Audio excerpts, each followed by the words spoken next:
Voilà, je voudrais commencer par une phrase que Pierre Mauroy a dite lui-même avec beaucoup de sérénité en parlant de la mort récemment. La fin de vie, c'est comme lorsque j'ai vu la mer la première fois. C'est quelque chose qui s'impose à vous majestueusement et avec solennité.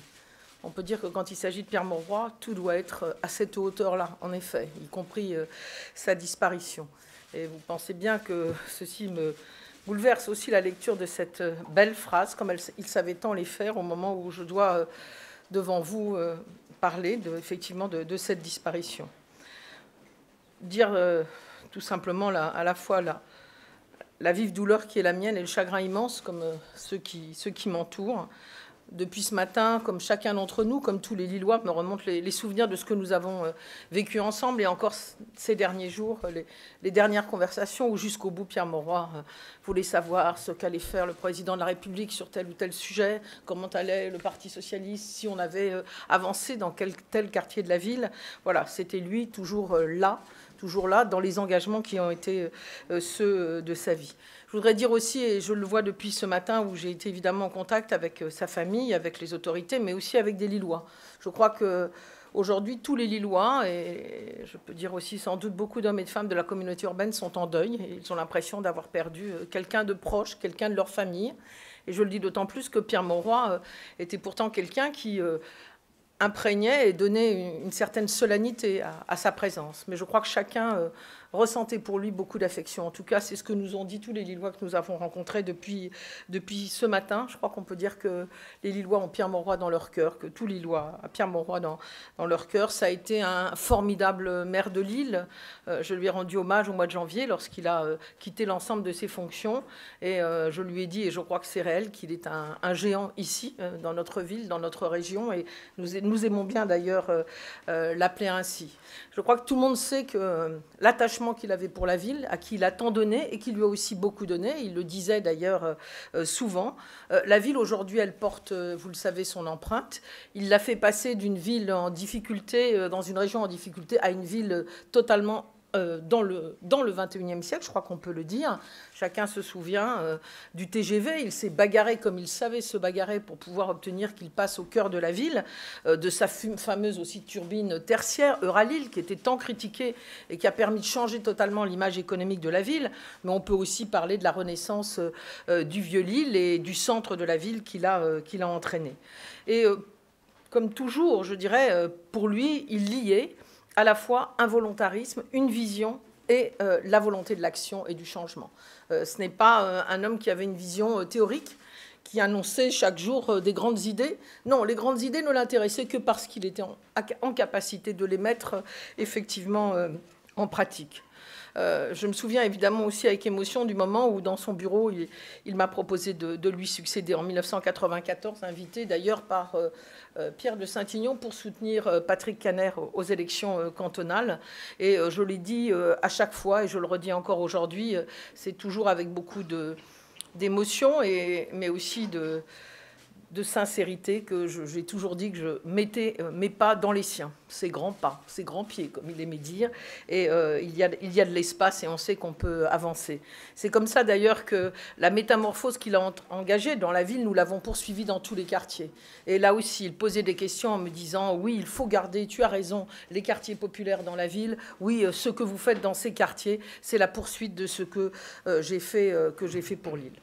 Voilà, je parle d'abord de Lille, pas seulement parce que je suis maire de Lille, mais parce que Pierre Mauroy, encore récemment, me disait « c'est quand même le plus beau mandat, c'est celui que j'ai le plus aimé ».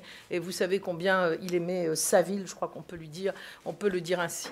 Mais Pierre Mauroy, c'était aussi un grand destin, celui d'un homme qui a marqué notre République. Tout le monde sait qu'il a été le Premier ministre de la gauche de la Ve République et qu'auprès de François Mitterrand, il a engagé des réformes majeures pour notre pays.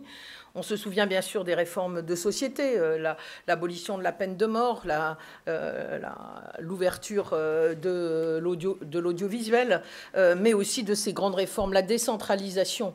Pierre Mauroy, maire de Lille, disait toujours « Je n'ai rien le droit de faire, même pas de refaire un trottoir ou de refaire des travaux dans ma ville sans demander des autorisations multiples. » C'était celui qui avait compris, là aussi, plutôt que beaucoup d'autres, que sans décentralisation, il n'y a pas de démocratie, il n'y a pas de réponse concrète à ce qu'attendent les habitants. Je voudrais aussi parler, parce que c'est essentiel, des réformes économiques qu'il a réalisées. Relancer l'industrie des grands groupes français, lutter contre l'inflation qui est passée de 15% à moins de 5% lorsqu'il était Premier ministre. Et puis, bien sûr, ses engagements sur le progrès social, le droit des travailleurs, pour ne prendre que cet exemple-là. Mais chacun sait combien cela était dans son esprit et dans sa tête. Je n'oublierai pas la grande politique culturelle qui a été menée aussi à cette période. Dire que, dans le fond, ce qu'a fait Pierre Mauroy, comme Premier ministre, c'est évidemment ce qu'il était, les valeurs qu'il avait chevillées au corps, et qu'il disait que ces valeurs lui venaient de son enfance. La laïcité qui lui avait été apportée par son père, instituteur, la solidarité. Et il parlait toujours avec beaucoup d'émotion des paysans, de la Vénois, ce pays des pâtures, comme il disait, ou de cette solidarité des ouvriers dans la région industrielle du Hainaut. Voilà, la laïcité, la solidarité, voilà ce qui était pour lui essentiel. Et bien sûr, sa rencontre avec le socialisme dans le village d'Aussy. Et il savait encore récemment nous raconter ses premiers pas dans les jeunesses socialistes. Je pense que Pierre Mauroy restera évidemment cet homme au grand destin pour notre pays, mais aussi dans le cœur de tous ceux qui pensent que agir quand on fait de la politique, c'est agir pour le progrès, c'est-à-dire cette belle idée qui, dans le fond, veut dire que demain sera meilleur qu'aujourd'hui et le sera pour tous et pour chacun. Et je crois que c'est profondément ce qu'il a porté tout au long de sa vie. Voilà, en 50 ans de vie politique, et à un moment où notre pays, comme l'Europe, est en crise, Pierre Mauroy nous dit toujours la même chose, ne baissez pas les bras. Il y a toujours une volonté pour avancer. Il n'y a pas seulement le chemin dont parlait François Mitterrand, il y a cette volonté. Il était profondément européen parce qu'il savait que l'Europe était le continent pour lequel les hommes et les femmes sont libres de leur destin et doivent façonner l'avenir de leurs concitoyens. C'est ce qu'il a toujours porté, une éternelle optimiste dans l'idée qu'on peut changer le cours des choses et qu'on peut le changer face à une crise économique, mais aussi dans la volonté de lutter contre les inégalités et d'aller vers ce progrès dont je viens de parler.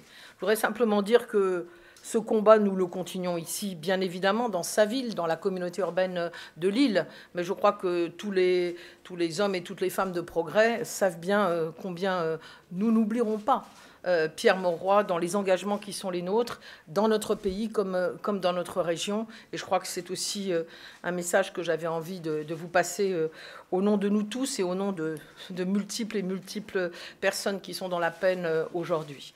Voilà, donc je voudrais devant vous redire aussi combien, et ces derniers jours, évidemment, nous parlions quotidiennement, dire toute l'affection qui me liait à Pierre Mauroy et qui me liait à Gilberte Mauroy. Et je voulais lui redire ce que je lui ai dit déjà à plusieurs reprises ce matin, combien nous sommes près d'elle, près de Fabien, son fils, Isabelle, sa belle-fille, ses petits-enfants et son arrière-petite-fille dont il était si fier. Voilà, leur dire que nous sommes près d'eux et que nous pensons beaucoup à eux. Un petit mot peut-être pour vous dire que le président de la République et le Premier ministre rendront hommage à Pierre Mauroy aux Invalides en début de semaine. Ce n'est pas à moi d'annoncer. Et ensuite, le corps de Pierre Mauroy reviendra ici. Vous avez vu que nous avons mis des livres d'or dès aujourd'hui. La mairie va rester ouverte d'ailleurs pendant tout le week-end. Et nous mettrons aussi des livres d'or dans les mairies de quartier pour que les Lillois puissent lui rendre hommage. Bien évidemment, comme il l'aurait souhaité, dès la fin de la cérémonie aux Invalides, son corps reviendra ici. Le cercueil sera présenté ici dans la ville de Lille pour que les Lillois puissent lui rendre un dernier hommage. Et nous lui rendrons un hommage républicain en milieu de semaine, juste avant les obsèques qui auront certainement lieu à la cathédrale. D'ici la fin de la journée, nous vous donnerons exactement l'organisation jour après jour de ces manifestations. Dès ce matin, bien sûr, nous avons mis tous les drapeaux en berne. Nous avons hésité à annuler des fêtes d'école, mais on s'est dit que c'était peut-être l'occasion aussi pour ces enfants d'entendre parler de Pierre Mauroy. Et bien évidemment, nous demanderons au directeur d'école de passer un message et de faire une minute de silence en son honneur, tout simplement. Et puis, je crois qu'aujourd'hui, l'émotion qui étreint beaucoup d'hommes et de femmes dans la ville, eh bien, ils sauront leur porter dans ces livres d'or que nous avons mis en place et en venant saluer le corps de Pierre Mauroy dans la semaine. Voilà, je vous remercie. Merci.